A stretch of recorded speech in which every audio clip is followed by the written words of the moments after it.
નમસ્કાર મિત્રો, વિડીયોમાં તમારું સ્વાગત છે। તો આજના મોટા સમાચાર અયોધ્યાથી મળી રહ્યા છે। જ્યાં મિત્રો જે તમે જોઈને ચોંકી જશો મિત્રો, તમને લાઈવ वीडियो बताइए। टूए डरने वाले नहीं हैं, हम लोग सनातनी मुसलमान हैं, भाईचारा को बरकरार करने वाले हैं, के वंशज हैं। बिल्कुल, हम सब सनातनी मुस्लिम हैं और हम सब श्री प्रभु राम जी के वंशज हैं।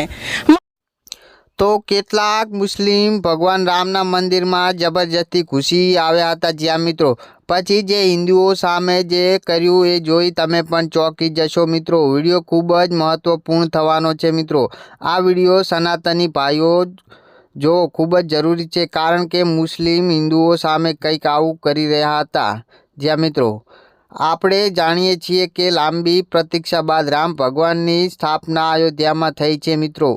તમને જણાવી દઈએ કે મુસ્લિમ ભાઈઓ પણ રામ ભગવાનના દર્શન કરવા અયોધ્યા આવ્યા છે અને મુસ્લિમ ભાઈઓનું કહેવું છે કે લખનઉ શહેરનું નામ લક્ષ્મણપુરી રાખે અને લક્ષ્મણજીની પ્રતિમા બનાવે। જ્યાં મિત્રો અને મુસ્લિમ ભાઈઓનું કહેવું છે કે અમને પણ રામ ભગવાન પ્રતિ ખૂબ જ લગાવ છે, પ્રેમ ભાવ છે। જ્યાં મિત્રો તેઓ મુસ્લિમ અને હિન્દુ એક થવા જઈ રહ્યા છે। તો મિત્રો શું કહેવું છે, હિન્દુ મુસ્લિમ એક થશે કે નહીં તે કમેન્ટ બોક્સમાં જણાવી દેજો અને વિડીયોને લાઇક એન્ડ સબસ્ક્રાઈબ કરી દેજો મિત્રો। જ્યાં મિત્રો કારણ કે આવા અવારનવાર વિડીયો તમને મળતા રહે। હર હર મહાદેવ, જય શ્રી રામ।